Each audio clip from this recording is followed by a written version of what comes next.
Hey guys, welcome back to Waters Family Homestead. Well, look at the dinner sitting in the yard. Just not tonight. I was sitting in the swing watching the chickens and saw him come out of the woods and start eating around over there. Like I said, I told y'all last week, I think I had 5 rabbits in the yard at one time. So that's the first one tonight. I guess he was the first one to come out. I hadn't seen any more in the yard, but yesterday there was 3. But I let the chickens out, and I got home a little late. Turned out to be a late day, but I let them out to scratch a little bit, gathered the eggs, and threw them some scratch, which they're still trying to find the leftovers of the scratch. But I talked to a buddy of mine. Him and his dad have a bunch of chickens and turkeys and all this, and something has gotten most of their turkeys. So he's going to take a bunch of my turkey eggs and see if he can incubate them to get him some more turkeys back in his flock. And he said he would take these Wyandottes and these blue Orpingtons from me. So we will see if he actually gets those. So I hope he does. It makes, if the chicken's not laying an egg every day, it's the way I feed mine, they're pretty much not paying their way. So that's why I want to get rid of those. They do lay average, the blue Orpingtons, of course, I've told y'all, lay the worst out of all 3 breeds. But day before yesterday I got 5. I mean, or maybe a day before that, I don't remember, out of 6 hens. So that was the best day I can remember ever getting out of the blue Orpingtons. And then the Wyandottes over here been doing anywhere from 2 to 4 a day. The Rhode Island Reds are still doing pretty much 1 per hen every day.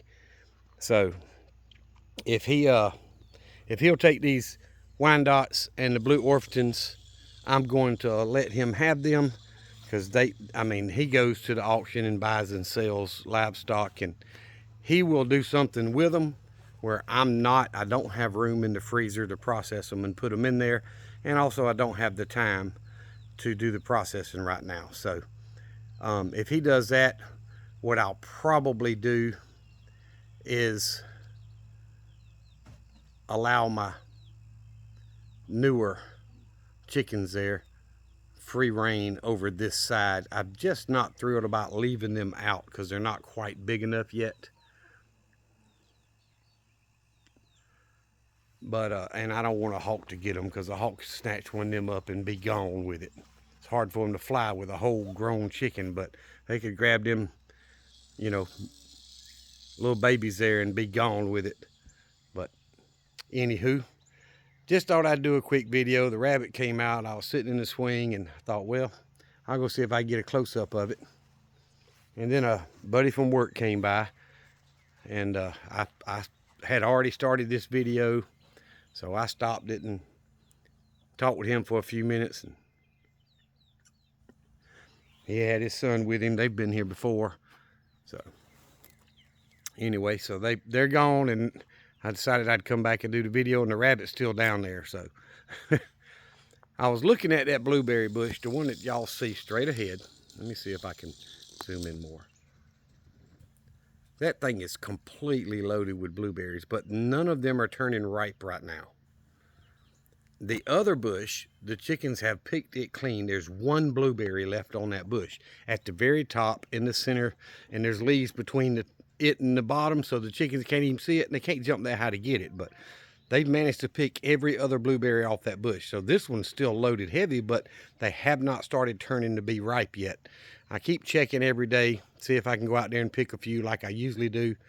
I pick them and put them in a Ziploc bag and put them in the freezer. And then when I get a bunch, if I make pancakes or something, I mix them in with that. It's really, really good. It's way better than store-bought. But I don't know.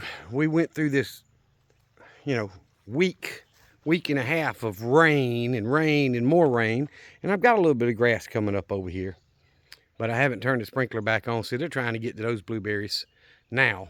And I really don't want them to, but if they get them, at least they're not going to waste. Look at a spider crawling on me. Sorry. Flip the camera around so I can get him off of me.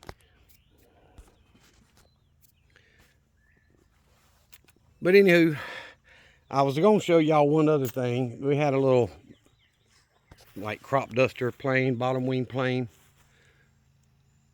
fly directly over my house, right over my trucks and all, just barely above the treetops right here. He flew from left to right, and he was making his hard right turn, and he turned and went back around, and he came back by again, but he flew over my sister's side, and he didn't come back over. I was planning on videoing him fly over, because he was literally 75 feet up, and loud and taking a hard bank turn like he crop dusting or something. But I just saw a big bird land in that tree, and I couldn't tell what it was. I'm gonna look for it. But Sparky's doing well. I told y'all in the other video, I redid his cable and pulleys, and he's got plenty of food and water. I freshened his food up yesterday and freshened his water, and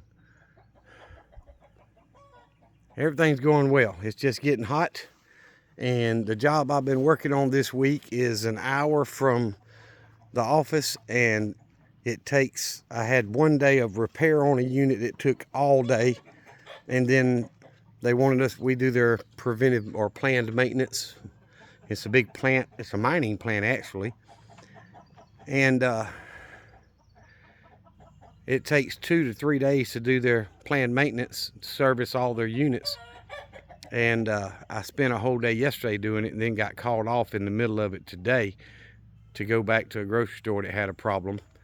So I'll have to go back tomorrow, and it'll take most of the day, because it's an hour there, an hour back, and I've got 3 or 4 hours worth of work left to do. But I got to go back to that grocery store first. They've got a lot of old equipment, and those of you, if there are any of you that know refrigeration, these big 3-phase compressors, man, when they lock up, sometimes you can reverse the legs of power, 2 of the legs, and make it want to run backwards and break it loose from where it's locked up, and then reverse them again and get it back to running. And I managed to do that today. And I got a sprayer water hose nozzle on there, trying to cool it down because the meat case is hot. I'm trying to get them by, but there's no guarantee whether that compressor will run an hour or a day or a year. It ran for over an hour before I left, but there's no guarantee that it's going to continue running. So they're fixing to have a major expense changing that thing. I mean, our cost on that compressor is probably $6,000 or $7,000. So anyway, that took me longer than my planned day, and I ended up getting home late because of it. But it's part of the job, and it don't matter if it's summer or winter, y'all. When something like that happens, I have to go. You can't leave a grocery store down. That's how they make their living. So it's been an interesting week so far, and y'all are getting this video on Thursday morning, and most of the week is over with. But I'm gonna tell you, they about worked me and the guy helping me this week to death, trying to get caught up. And it's just now starting to get hot. It's in the mid to upper 80s. I don't see it slowing down. So if y'all know anybody in the Southwest Georgia area that can do air conditioning and heating and even refrigeration, they don't have to do refrigeration, but at least air conditioning and heating, that's looking for a job, tell them to come find us. Come, look up Truman's Air Conditioning and Heating in Americus, Georgia. We need some good help. Somebody that can, I ain't gonna say pass a drug test, but I don't want a druggie. Okay, we don't need druggies. We need people that don't mind working, that know what they're doing. And it's really hard to find. I was talking with a friend at that mining plant I was telling y'all about, and he's a supervisor there, and he was telling me that they've been looking for help. They've been struggling to get workers as well, and they had over 100 people apply for a job they posted. So they did their initial interview, and out of that 100 people, there was about 20 that they felt would work good for them and could do the job and so on. So they sent those 20 for drug tests. And out of those 20, now remember, 20 out of 100. So out of the 20 that they would have hired, 4 of them passed a drug test. So that literally out of 100 people, they found 4 people that might work for them. That's, y'all, the workforce today is just, there's no work ethic anymore. And, you know, people are on drugs and everything else, and that's more important than making an honest living and doing an honest day's work for your pay. But it's just crazy, y'all. And I felt his pain today when he was telling me that. Out of 100 people, 20 of them had qualifications that they would have hired. And out of those 24 passed a drug test. That's unreal, y'all. That's unreal. America has problems, and that is one of them. And I understand stopping the drugs that are coming into this country is not going to solve the problem. But, y'all, there's way too many people out there that are on some type of drug that they shouldn't be on. It's getting bad. I don't know what we're going to do 20 years from now. I mean, 20 years ago, it wasn't nowhere near this bad, but what we're going to do in 20 years from now, oh my goodness. But I'm not working that long. Y'all can have it in 20 years. But I appreciate you guys listening to my rant and watching my videos. Look, if you're not subscribed, hit the subscribe button, hit the thumbs up, leave me a comment. I do appreciate it. Y'all remember what I always tell you. Jesus Christ loves you, and so do I. Y'all be safe. Be prepared.